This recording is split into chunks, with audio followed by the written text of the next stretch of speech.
안녕하십니까. 증시각도TV 시청자 여러분, 투자자 여러분 반갑습니다. 자, 오늘 이 시간은 투자 인사이트 시간으로 저희에게 지난 연초죠. 2월에 부채 한도 협상이 고비가 될 것이다 라고 예언을 하고 가셨고, 그 예언대로 현실화가 된 우리 예언자 자, 유진투자증권 허재한 이사님 모셔보도록 하겠습니다. 이사님 어서 오십시오. 네, 안녕하십니까. 네, 안녕하세요. 네, 그때 그거 말씀해 주신 바람에 저도 팍 꽂혀가지고 5월 달에 조심하자. 6월 달에 문제가 생기니까 5월 달에 문제가 생길 거야. 이렇게 했었는데 사실 조금 빨리 뚜껑이 터지면서 4월부터 시장이 좀 흔들렸어요. 네. 근데 지금 흔들리고 나서 지금 부채 한도 협상 아직 끝나진 않았습니다만 일단 그거는 어떻게 보시는지요? 저는 아직 약간 주식시장에서 부채 한도 협상을 보는 거하고 채권 시장에서 부채 한도 협상을 보는 시각하고 차이가 좀 많이 나는 것 같습니다. 맞습니다. 금리와 주가 상황들을 보면요. 그래서 약간 좀 예를 들면 채권은 금리는 너무 조금 그러니까 경기를 너무 나쁘게 보는 것 같고 그 주식시장은 좀 좋게 보는 것 같아서 이제 5월달 이제 거의 끝나가고 있긴 합니다만은 6월달에 좀 둘 간의 간격이 좀 좁아지는 형태가 좀 나타나지 않을까 그렇게 좀 생각을 좀 하고 있고요. 뭐 결국에는 이게 뭐 사람들이 걱정하는 것만큼의 어떤 미국이 정말 부도가 나는 일은 없겠지만 이게 또 이 내년에 어떤 미국의 어떤 대선이 있는 문제하고 그다음에 2011년 미국의 부채 한도 협상 그때랑 비교를 해보더라도 약간 그때보다도 상황이 그때는 이제 금리는 어쨌든 굉장히 낮은 수준이었기 때문에 큰 문제가 없었습니다만은 이번에는 좀 그렇지가 않아서 약간 제가 생각할 때는 조금 변동성이 여전히 좀 커지는 모습들이 5월달, 6월달에 계속 좀 나타나지 않을까. 그래서 저는 여전히 주식은 조금 조심할 필요가 있다라고 좀 생각을 하고 있습니다. 네. 그러니까는 이게 파국적인 21년 같은 파국은 안 올 거지만 시장에 충격을 안 주고 넘어가기는 좀 어렵다. 네, 저는 그렇게 생각하고 있습니다. 그러니까 이런 생각을 하죠. 이제 부채 한도 협상이 통과가 되더라도 한 5천억 달러 정도 부채 채권 발행을 해야 되고 뭐 이런 얘기 하니까 뭐 이런 것들이 충격을 줄까요? 어떤 게 충격을 줄까요? 그러니까 그게 두 가지죠.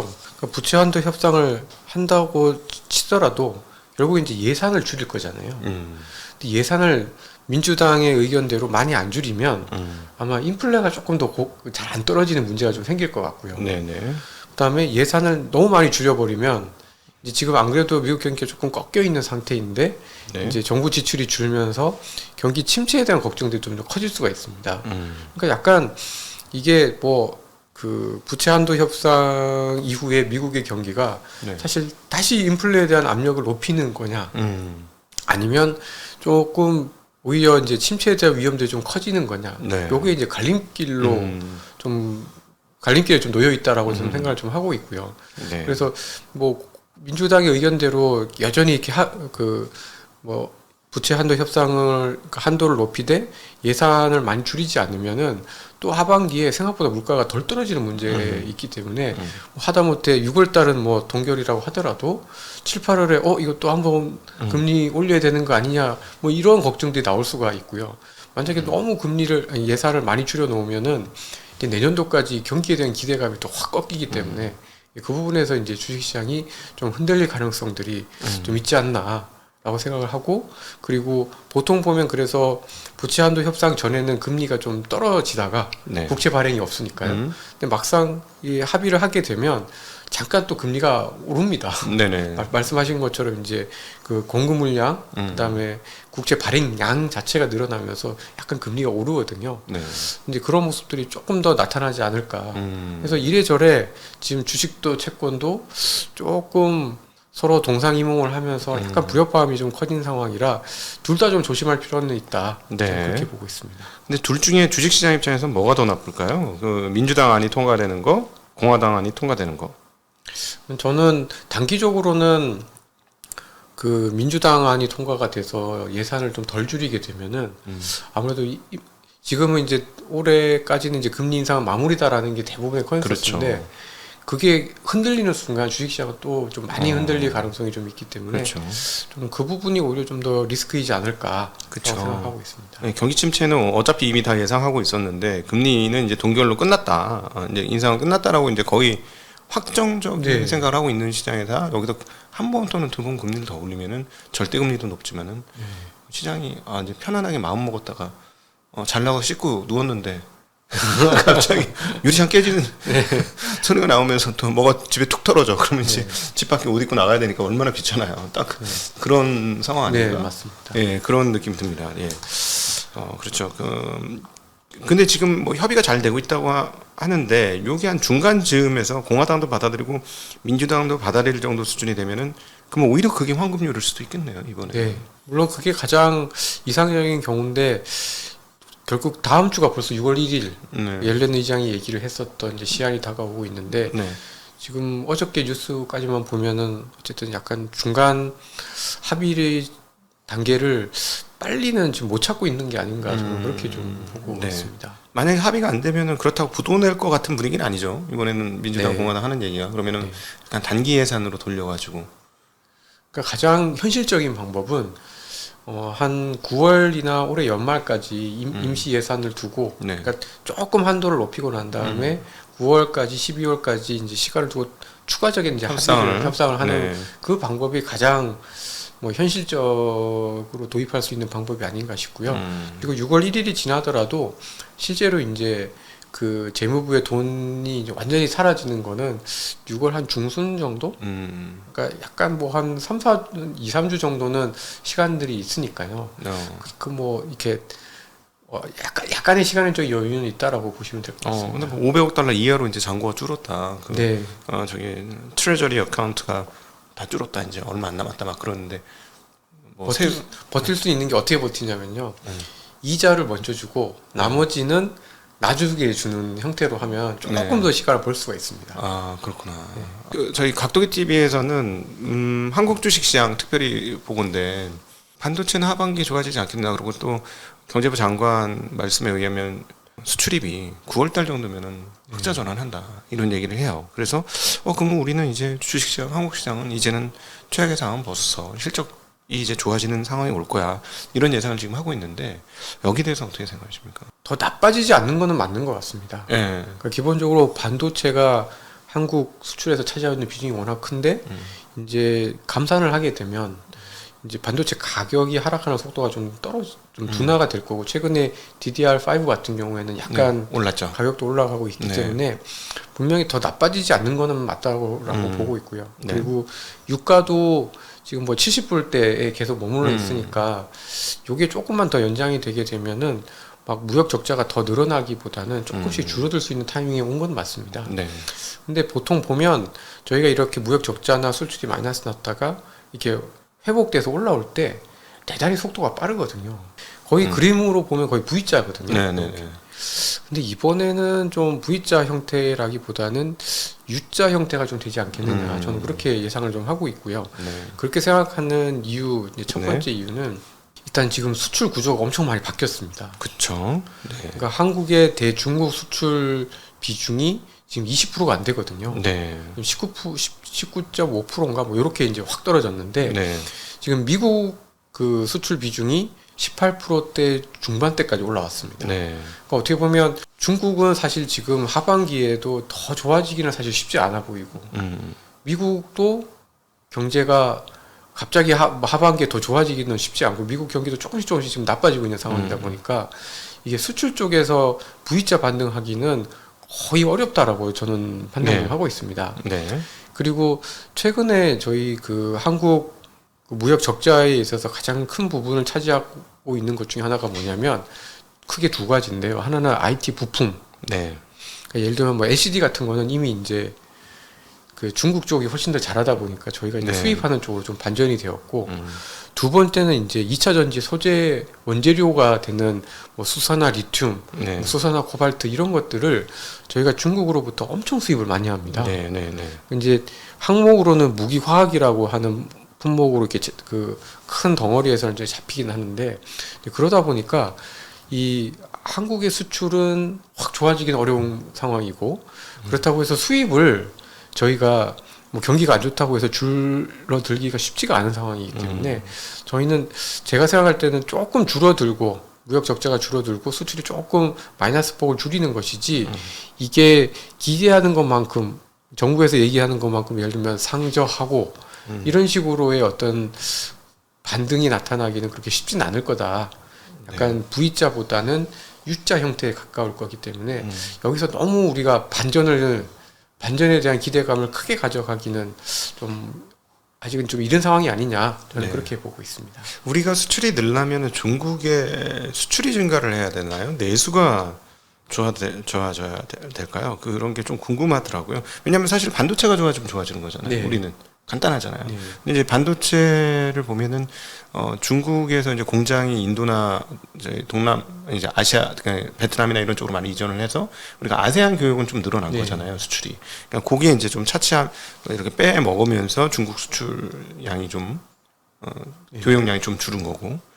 그럼에도 불구하고 여전히 중국이 중요한데 근데 제가 조금 이해가 안 되는 거는 중국이 대미 수출이나 수출 보면 데이터가 되게 좋게 나오잖아요. 네, 생각보다 좋게 나옵니다. 이제는 꺾일 거야 이랬는데 전혀 안 꺾이고 굉장히 좋게 나오는데 그러면은 만들 만큼 만드는 건데 왜 이렇게 우리가 반도체가 덜 팔리고 물론 이제 아세안으로 넘어가는 것도 있습니다만 왜 이렇게 덜 팔리지? 이유가 뭐지? 그러니까 총 기준으로의 수요가 뭐 PC나 이런 쪽에 수요가 줄어들어서 그런 건지 좀 궁금하거든요. 예, 내수가 썩 좋지 않다라고 그냥 이게 직관적으로 이해를 하시면 맞지 않을까 싶고요. 그러니까 이제 중국의 수출이 예상했던 것보다 나쁘지 않고 오히려 좀 최근에 숫자가 한국이나 대만보다는 숫자가 되게 좋은 게 물론 이제 미국 같은 경우가 중국에 대한 그 수입 의존도가 워낙 높다 보니까 한 방에 줄일 수가 없습니다. 그렇죠. 차츰차츰 줄이는 것도 있고 그다음에 최근에 중국의 그 외교 노선을 보면 되게 다양하지 않습니까? 뭐 프랑스 마크롱 대통령도 부르고 뭐 브라질 룰라 대통령도 부르고 뭐 중동의 이란하고 사우디도 같이 불러서 막 악수도 하고 막 그러는데 그래서 최근에 이제 중국의 수출은 대미 수출이 아주 나쁘지 않은 거에 플러스 그다음에 그런 전략적으로 외교적으로 가까워지고 있는 남미, 그다음에 동남아, 그다음에 뭐 동유럽 이런 그 약간 반미 전선에 조금 더 가까운 나라들한테 되게 교육이 많이 늘어나고 있습니다. 네. 그래서 사실 수출이 좋다고 해서 정말 세계 경기가 좋아지는 거다라고 보기는 어렵고요. 그리고 그쪽 나라의 어떤 수요가 살아나고 있다라고 보기도 어렵습니다. 오히려 그래서 진짜 좀 더 중요하게 봐야 되는 거는 중국의 수입이 얼마만큼 늘어나는 건데 중국의 수출에 비해서 수입이 늘어나는 속도가 그렇게 빠르지가 않습니다. 그런 거 보면 결국 중국의 내수가 정말 기대했던 것만큼 또는 부양을 하려고 하는 경기 부양에 대한 어떤 기대에 비해서 굉장히 좀 여전히 좀 밋밋하다, 좀 모멘텀이 좀 약하다 이렇게 저는 좀 이해를 하고 있습니다. 네. 제가 사실 오늘 아침에 홍콩의 자산 운용사에서 근무하는 분하고 만나서 한 30-40분 대화를 했어요. 도대체 왜 이렇게 소비가 안 좋냐? 사람 돈 안 쓰는 것 같은데. 근데 정말 돈을 안 쓴대요. 중국 사람들이.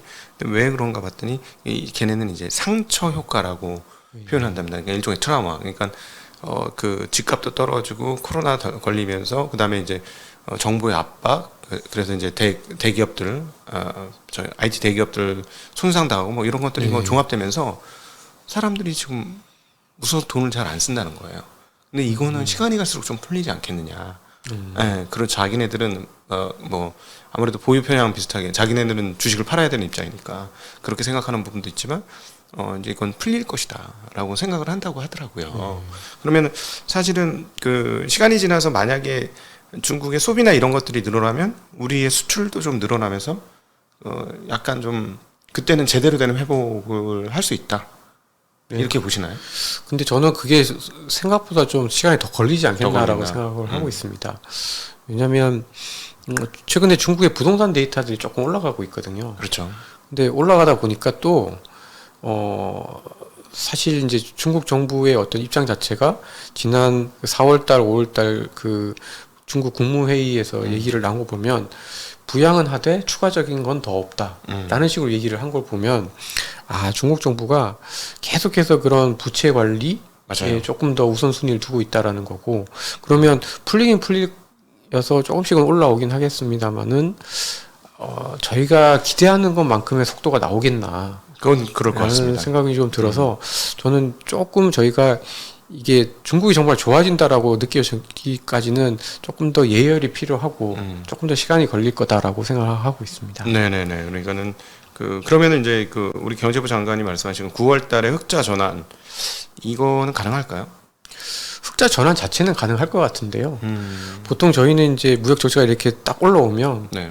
그 다음에는 굉장히 빠른 속도로 확 무역 흑자가 느는데 네. 네, 아마 천천히 좋아지거나 아니면 한동안은 그냥 무역 적자 흑자를 이렇게 돌아가면서 이렇게 반복을 하다가 내년 정도 이후에나 네. 조금 더 흑자 기조로 돌아서지 않을까 그렇게 네. 예상을 좀 하고 있습니다. 25일 날 한국은행이 이제 금통위 열면서 금리 결정을 합니다. 그러면 이번에 동결을 하겠죠? 그리고 네.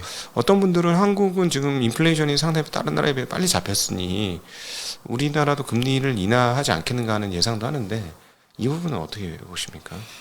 그러니까 인플레가 잡혀서라기보다는 저희가 이제 부동산에 대한 의존도가 높기 때문에 조금 어떤 금융의 안정성 측면에서 흔들릴 가능성이 있기 때문에 자꾸 이제 금리 인하에 대한 이야기들이 좀 나오고 있는 것 같습니다. 네. 그러니까 사실 썩 좋은 건 아닌 거죠. 그렇죠. 네. 근데 이제 근데 막상 아마 내년 한 상반기, 내년 1분기 정도부터는 계속 이제 금리 인하를 해야 하는 이런 이야기들이 좀 계속 좀 나오지 않을까 그렇게 예상을 하고 있습니다. 그러면 이제 이 국내 이 금리가 궁금해졌냐면 뭐 브릿지론이라든가 PF에 좀 연장을 했던 만기들이 올해 중순에 네. 이제 집중되어서 이게 뭐죠? 갱신이 될 거냐 아니면 갱신을 못 할 거냐 뭐 이런 상황에 있다라는 이야기들이 계속 들리고 있는데 이 부분은 어떻게 될까요? 그 부분은 내년 5월 총선까지는 무조건 만기 연장할 겁니다. 네. 그런 수가 있었군요. 네, 네. 왜냐하면 최근에 이제 뉴스 중에 제가 좀 이렇게 싹 눈에 들어왔던 게 뭐냐면 그 부동산 PF 관련해서 대주단 협의체라는 거를 정부가 만들었습니다. 네. 그래서 이제 대주단 협의체에서 하는 게 뭐냐면 그 3분의 1이 이제 그 주주들이 동의를 하면은 만기 연장을 해주는 거고요. 절반 이상이 동의를 해주면 이자도 깎아줍니다. 그러니까 이거는 좀 약간 눈에 딱 보이는 거죠. 이거는 문제를 덮는 거다. 문제를 좀 해결할 수는 없으니 어떻게든 내년 5월까지는 문제를 덮고 넘어간다라는 거를 이렇게 보여준 것 같고, 그 다음에 캠코에서도 지금 1조 원 정도의 펀드를 만들어서 문제가 되는 부동산이나 부동산 PF 물건들을 살 수 있는 어떤 그 총알들을 지금 마련을 하고 있는 상황입니다. 네. 그래서 이런 걸 보면 정부가 문제 해결이 어려우니 문제를 덮는 쪽으로 이제 시각을 돌렸고 어떻게든 내년 5월까지는 별 문제가 안 생기고 그 사이에 만기가 도래하는 것들은 대부분 6개월에서 1년 사이로 어쨌든 좀 그 만기 연장될 가능성이 굉장히 좀 높아졌지 않았나 예상합니다. 그럼 만약에 그렇게 되면은 사실은 지금 올해 그 1분기 증권회사들의 실적들을 감안해 보았을 때 증권사와 관련된 PF는 1년만 연장해줘도 상당 부분을 좀 해소가 되어서 진짜로 덮은 게 도움이 되는 상황들이 벌어질 수도 있겠네요. 내년쯤에는 어떻게 보십니까?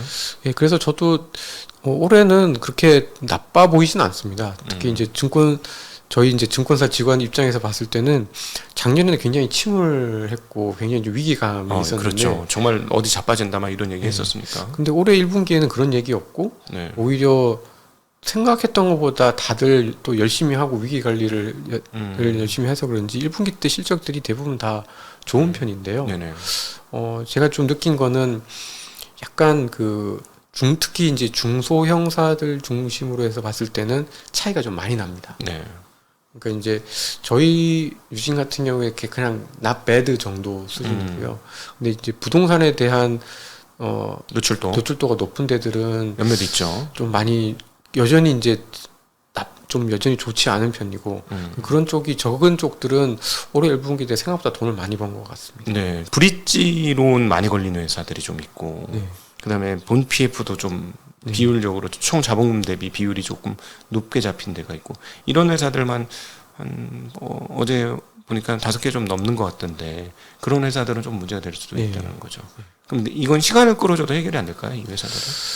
조금 시간을 그러니까 아무래도 이제 지금 이제 자체적으로 해소할 수 있는 시간들을 어쨌든 저희가 이제 얻은 거기 때문에 네. 뭐 이제 계속 해결하려고 노력을 할 거라 아마 시스템적인 문제가 생길 확률은 좀 적어 보이고요. 네. 근데 아무래도 그 문제가 해결이 된다고 해서 그러면은 그 회사들이 정말 이제 다른 쪽에서 돈을 많이 벌 거냐라고 생각하면은 그건 아닐 가능성이 굉장히 높기 때문에 네. 좀 지금 문제가 있는 회사들이 앞으로도 좀 전체적인 회사 사이즈나 점유율 측면에서 봤을 때는 점점점 좀 그 빼앗길 가능성이 좀 있지 않나라고 저희는 좀 보고 있습니다. 네, 네, 네, 네. 근데 지금 그런 입장에서 보면 지금 최근에 이제 주식 시장이 뭐 거래소는 이제 2,600을 갈까 말까 지금 고민을 하고 있고, 그리고 그 사이에는 이런 흐름들이 나오게 된 거는 이제 반도체 주식들이 오히려 반등하고 있고, 실물 현장에서는 적자가 계속 터지고 2분기까지 적자가 상당할 텐데 주가가 오히려 반등을 하고 있고, 그 이면에는 미국에서 AI 관련 기업들의 주가 상승이 있었거든요. 예, 그래서 나스닥 100이 상대적으로 상당히 우월하고, 그다음에 지금 역사적 신고점을 향해 가는 빅테크들이 막 지금 존재하고요. 뭐 애플, 엔비디아, 뭐 마이크로소프트, 뭐 이런 회사들 지금 다 그런 거니까. 그러면 이 부분에 대해서는 어떻게 평가하실까요? 저는 그 부분이 이제 닷컴 버블 이후에 테크주들의 몰락과 이번 국면에서 가장 큰 차이가 아닌가 싶고요. 뭐 그러니까 예를 들면 제가 이제 미국의 주요 빅테크들 기업들의 영업이익하고 미국의 제조업 지수나 미국의 GDP 성장률이랑 이렇게 그려봤더니 좀 흥미있게 찾을 수 있었던 내용이 이제 첫 번째가 미국의 빅테크들이 생각보다 성장률이나 미국 제조업 경기에 대한 민감도가 굉장히 낮습니다. 네. 그러니까 경기랑 따로 움직인다는 거죠. 그러니까 미국이 어떻게 가든지 우리는 우리 길을 가는 거다. 예. 그리고 사실은 그 기업들이 미국 내 매출도 있지만 글로벌한 매출. 예, 글로벌이 미국 외 매출도 굉장히 크지 않습니까? 네. 그래서 특히 AI라는 거가 주는 의미는 특히 이제 챗 GPT로 이번에 나타난 게 주는 의미가 다른 뭐 예를 들면 뭐 트위터라든지 뭐 인스타그램도 사실 뭐 100만 명 또는 뭐 10억 명 이렇게 그 조회수가 도달하는 데 걸리는 시간이 이번에 마이크로소프트의 그 오픈 AI의 챗 GPT가 단 5일 만에 100만 명을 뚫었지 않습니까? 네. 그러니까 속도가 엄청 빨라진 거고 그 속도가 빨라진 이면 그거를 수요를 감당하기 위해서는 결국은 이제 서버 수요가 필요하고 그러니까. GPU가 필요한 거고요. 그리고 거기서 어쨌든 적어도 3년에서 5년 길게 보면 한 7, 8년 이상의 수요가 늘 수 있다라는 것들이 이제 생겨버린 거죠. 네. 그래서 AI 쪽 반도체 또는 AI 쪽 관련된 서비스는 좀 다른 스토리다. 새로운 성장 동력을 찾아가는. 그래서 저는 어떻게 보면 그쪽이 또 약간 버블을 만들 수도 있겠다. 이렇게 좀 생각을 좀 하고 있고, 그런 업체들이 대부분 엔비디아를 제외하고 나면 정말 경기에 대한 민감도가 엄청 낮습니다. 네. 그러니까 이쪽 업체들은 정말 미국 경기가 침체로 가도, 물론 침체가 가면 성장주고 가치주가 다 빠지니까 뭐 어쩔 수는 없습니다만은 미국 경기가 적어도 아주 심각한 리세션에 대한 것만 피한다라고 하면은 그쪽과 AI와 관련된 빅테크들이 이 상대적인 강세를 그래도 조금 더 이어갈 가능성들이 좀 있지 않을까 이렇게 예상합니다. 그러니까 리그가 다르다는 말씀이신 네. 거죠. 그러면은 걔네들의 멀티플은 어떻게 봐야 할까요? 그러면. 근데 멀티플이 더 올라갈 것 같지는 않습니다. 그러니까 이제 금리 자체가 지금 약간 올라가다가 멈춰 있어서 네. 지금 약간 주식시장이 반등하는 데 있어서 네. 멀티플이 올라간 부분들을 좀 정당화 시켜주고는 있지만 그렇다고 해서 재작년 말 그다음에 작년 초에 있었던 그 멀티플의 고점을 넘기에는 그거는 이렇게 되게 쉽지는 않아 보여요. 개별 기업들도 빅테크 기업들도 네. 시장 전체 말고. 네.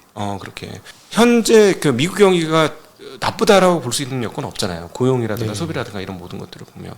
그러면 약간은 과열인 것도 같은데 미국 경기가 이 미국 경기가 지금 시중에서 생각하는 것처럼 장단금리 역전되고 이래가지고 경기 침체될 수 있을까? 되게 쉽지 않은 얘기 같은데 그 부분은 어떻게 생각하실까요?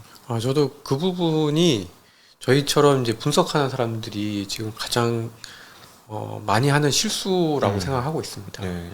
그러니까 뭐냐면 사실 이제 장단기 금리차가 역사적으로 가장 경기 침체를 잘 예언한 예측했던 지표라는 거. 네. 그다음에 최근에 실리콘밸리 은행 이후에 은행 대출 기준이 강화가 되면서 대출 기준 줄로만 보면 지금 이제 침체가 거의 임박한 거라는 거.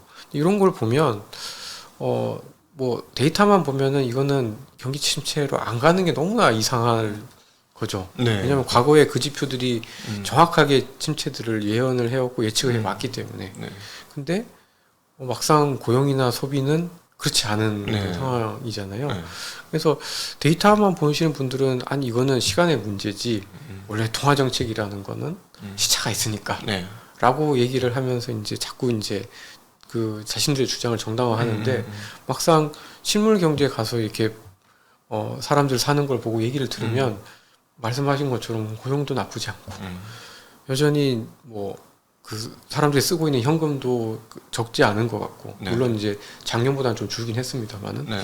그러니까 이런 거 보면은 너무나 걱정하는 우리가 너무나 이렇게 눈에 보이게 예상하는 경기 침체는 저는 없거나 아니면 네. 오더라도 굉장히 살짝 오다가 끝날 가능성이 좀 있지 않을까 싶습니다. 그러니까 경기 둔화 정도 수준이야 뭐 가능하겠지만 침체?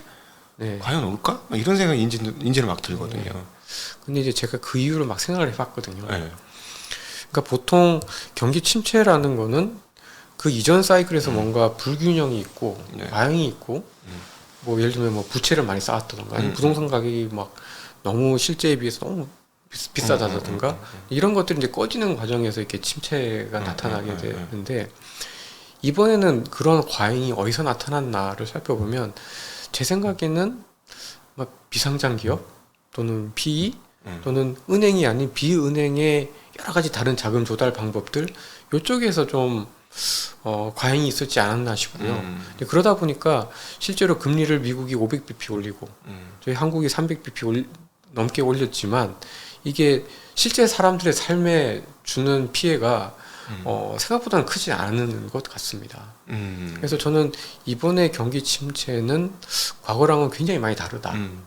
그리고 그동안 2008년 금융위기 이후 마이너스 금리, 저금리 국면에서 막 이렇게 가격이 많이 오르고 화랑을 보였던 이 예를 들면 퍼블릭 마켓이 아닌 프라이빗 마켓에서 장내 시장이 아닌 장외 시장에서 오히려 조금 더 과잉이 있었기 때문에 그쪽이 좀 타격을 받을 수는 있어도 전체적으로 우리가 살아가는 실물 경제 부분 그다음에 어떤 장내 시장 쪽에서의 거래 이런 것들은 뭐 주는 영향이 그러니까 과거에 막 경기 침체 오면 무조건 미국 주가 한 20% 30% 빠지고 이런 게 아닐 수도 있겠다 이렇게 좀 보고 있습니다. 그러니까는 간단하게 다시 한번 설명해 보면 과거에는 부채가 무너지면서 같이 부채를 들고 있었던 사람 레버리지를 일으켜서 그 부채가 무너지는 사람들이 쫘르륵 그 도미노처럼 이렇게 자빠지는 침체가 왔지만 이번에 마치 이제 코인으로 대변되는 코인 시장이 봉 떠가지고 뭐 10배 벌었다가 그냥 5배 빠졌어. 그건 사실 그 사람들 문제지 그렇죠. 실물에 아무 문제가 없는 거잖아요. 그 사람들 신났다가 조금 슬퍼지는 상황인 거지. 실물의 타격이 코인 가격이 폭락한다고 해서 뭐 타격을 주는 게 아니니까. 물론 거기에 참여한 모든 사람 레버리지를 썼고 그 참여 인원이 뭐 대중의 다수고 뭐 이래버리면 충격이 있겠지만 또 많은 사람이 안 했고 그러니까 그런 식의 그 어떤 그 지역적 시장에서의 문제, 그다음 또 사실은 자본이 까먹는 거는 큰 문제가 아닌 거잖아요. 지금 말씀해 주신 걸 보면, 그러니까 부채가 깨지는 게 문제지 자본 맞습니다. 까먹는 거는 그냥 손실 보고 끝나는 거죠. 내 손실 보고 끝나는 거니까 A 씨 뭐 예를 들어 차 뭐 고급차 탈 거 뭐 그냥 전철 타고 다니고 뭐 이렇게 바뀌는 거니까 뭐 활동성이나 이런 것들은 전혀 바뀌지 않는다. 그런 측면에서 말씀하시는 거죠. 그러면 그거는 이제 미국이고요. 한국은 좀 다르지 않습니까? 저희는 좀 다르죠. 저희가 확실히 그런 부분에 있어서 약간 좀 상황이 안 좋기 때문에 저는 올해 저희 원화가 달러 대비해서 좀 약하지 않습니까? 그렇죠. 많이 약하죠. 1,300원 이상에서 계속 놀고 있으니까. 그러니까 좀 그런 부분에 있어서 이제 저희가 내수가 약한 그리고 저희가 이제 금융 안정성 측면에서 조금 더 떨어지는 이유가 저는 환율 시장에서 이미 보여주고 있다고 생각을 합니다. 그러니까 즉 다시 한번 말씀드리면 미국은 뭐 여러 가지 그런 뭐 침체가 온다라는 여러 가지 정황에도 불구하고 사실 실무 부분에 있어서의 영향이 그렇게 크지 않은 거에 비하면 네. 저희는 사실 너무나 큰 부채를 지금 안고 있기 때문에 부동산 부채. 네, 네. 이런 것들이 계속 좀 무거운 짐으로 느껴지는 그런 상황으로 생각을 하고 있습니다. 그럼 사실은 일본도 그렇고 중국도 일부 좀 그런 것 같고 부동산 가격이 너무 많이 오를 때 그 과정에서 레버리지가 안 쓰여지는 경우가 없고 거의 없죠. 예, 부채가 막 증가를 했는데 이쪽이 흔들려 버리면 나라 경제 전체가 어려워지는 거죠. 그러니까 사실 빚 갚다가 못 쓰는 거잖아요. 쉽게 개인 차원에서 얘기를 해보면 집 하나 사가지고 뭐 월급의 한 60~70%를 이자돈 내고 막 그래 버리니까 생활이 안 되는 거고 소비가 안 되는 거고 그러니까 경기가 침체되는 거고 그러니까 한국은 그 상황이기 때문에 그러면 굉장히 오래 가겠네요. 그래서 조금 V자는 아닐 거라고 계속 말씀드렸고 U자 아니면 L자 형태가 되지 않겠나라고 생각하고 있습니다. 아니 L자가 될 정도로 한국 경제 지금 부채 문제가 심각한가요?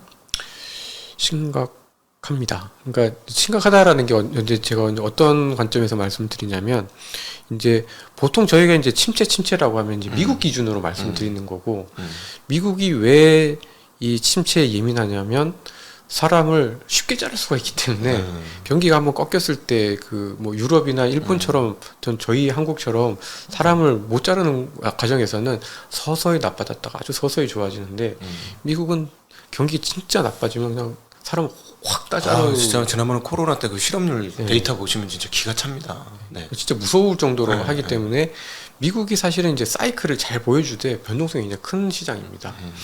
근데 이제 이렇게 미국이 이렇게 침체 또는 뭐 확장 국면을 왔다 갔다 하는 과정에서 미국은 괜찮아도 이 부채가 많았던 많은 국가들이 그 옆에 있다가 휘청휘청 거리는 경우들이 꽤 있었습니다.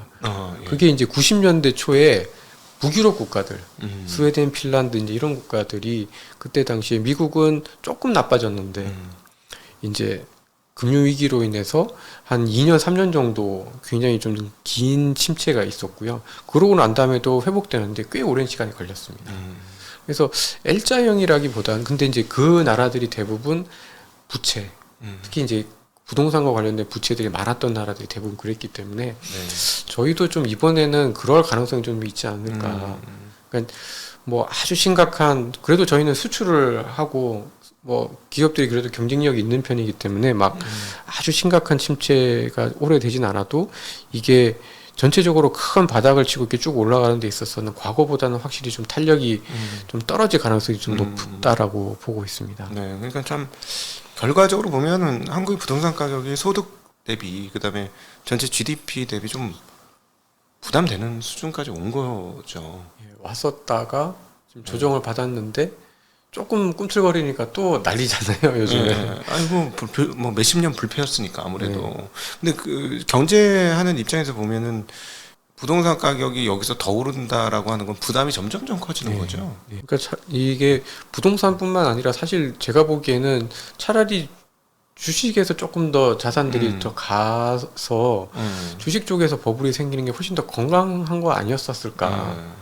그러니까 이제 물론 주식도 너무 가격이 오르는 거는 뭐 지양을 해야 되고 빚으로 주식 사는 거는 물론 이제 막아야 되긴 하겠습니다만은 이게 너무 이 부동산 쪽에만 있다 보니까 이제 금융 시장이 크는 데 있어서 좀 그 부동산 금융 쪽만 너무 이렇게 화랑이고 그렇지 않은 쪽에 대한 금융의 발달의 속도가 상대적으로는 좀 느린 게 아닌가라고 저는 보고 있습니다. 저도 이제 미국을 계속 그 업데이트를 하다 보니까 우리가 또 하나 제대로 체크하지 못하는 게 미국 그 베이비 부머 세대들이 재산 상태가 생각보다 굉장히 좋은 거 아닌가. 네.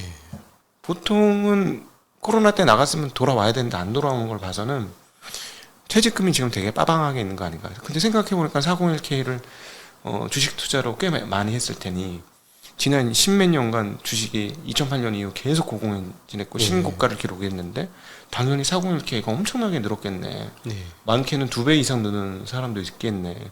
그러면 퇴직금만 가지고도 넉넉히 사니 근무 현장으로 복귀 안 하고 그러니까 그것이 실업률을 그러니까 뭐랄까 노동 참여율을 낮추는 요인. 예, 그다음에 1인당 구직자 1인당 직장 수를 늘려주고 이런 구조적인 변화가 지금 미국에서 온 거 아닌가 하는 생각이 저는 많이 들었거든요. 그러니까 우리가 제대로 파악하지 못하는 게 미국인들의 자산 상태를 잘 몰랐고 거기에다가 재난지원금까지 있으니까 그 사람들이 보다 그 저소득층까지도 1, 2년을 버틸 수 있는 돈을 챙겨놨고 뭐 이런 거 아닌가 싶은 생각이 들었거든요.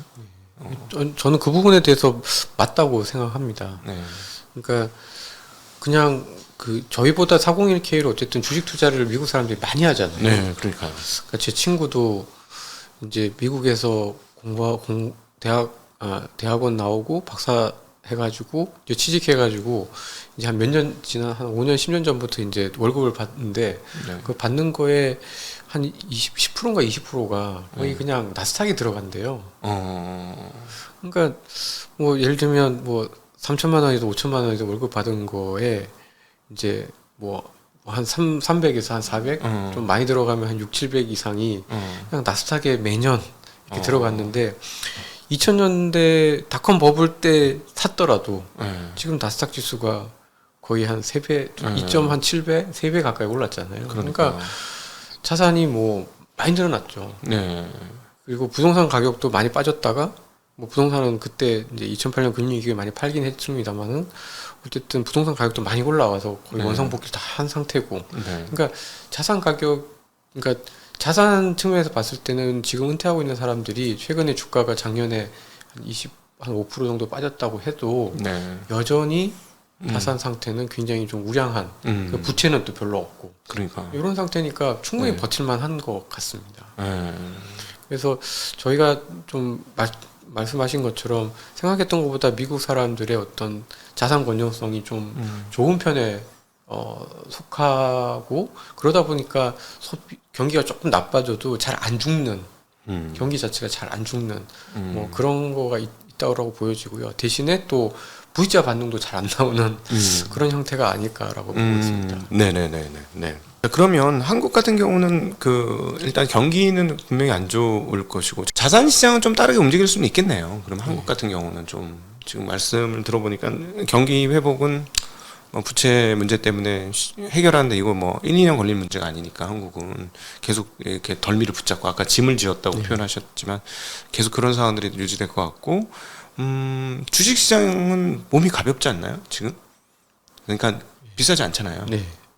근데 이제 제가 이렇게 그 말씀들을 이렇게 다른 매니저분들이나 운영하신 분들이나 투자하는 분들이 이렇게 얘기를 하다 보니까 조금 논리에 있어서 되게 좀 제가 다른 분들이랑 좀 다른 게, 그러니까 저는 미국 달러가 어쨌든 예전만큼의 어떤 영향력이나 위상이 흔들린 거는 맞지만 결국 아직까지 미국의 자산을 대체할 만한 어떤 대안이 사실 부족하기 때문에 적어도 미국이 지금 당장 또는 내년에 좀 경기가 조금 안 좋아진다라고 했을 때는 여전히 안전자산으로서의 달러의 가치는 있을 거다라고 생각을 좀 하고 있고 또 미국의 빅테크들, AI나 이런 기업들의 어떤 성장 가능성을 생각하면 그래도 미국의 성장주들이 뭐 좀 아주 심각한 침체가 아니면 더 잘 버틸 수 있지 않을까라고 생각을 좀 하고 있는데 오히려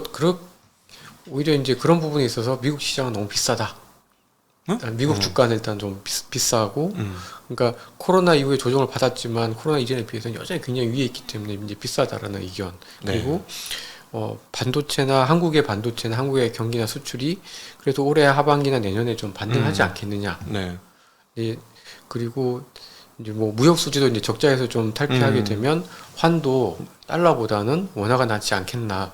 이렇게 좀 주장하시는 분들이 있어서 많죠. 그런 분들이. 이렇게 의견에 있어서 좀 다른 부분들이 좀 있는 것 같은데 저는 오히려 조금 아까 말씀드렸던 이런 한국이 갖고 있는 고질적인 문제를 생각하면 어쨌든 환이 이렇게 올라가기가 되게 좀 쉽지 않은 상황이고 우리가 조금 더 경쟁력을 가질 수 있는 부분들이라고 하면은 주로 이제 기업 측면에서 조금 그러니까 지수가 아니라 기업 측면에서 일부 기업들이 상대적으로 경쟁력이 있을 수는 있지만 전체적인 시장 자체로 봤을 때 저희의 경쟁력이 그렇게 높진 않다라고 생각하고 있습니다. 네네네. 그러면은 그 주식 시장도 부동산 시장과 마찬가지로 몇몇 기업들은 좋은 흐름들을 보여줘도 전반적으로 좋아지기는 어렵다. 네, 그렇게 저는 말해. 그렇게 보고 네, 근데 그 이유 중에 하나가 이제 국내 이슈 말고 그러면은 뭐 중국도 회복이 되게 어려울 거라고 네. 보기 때문에 그거와 연관되어 있을까요? 네.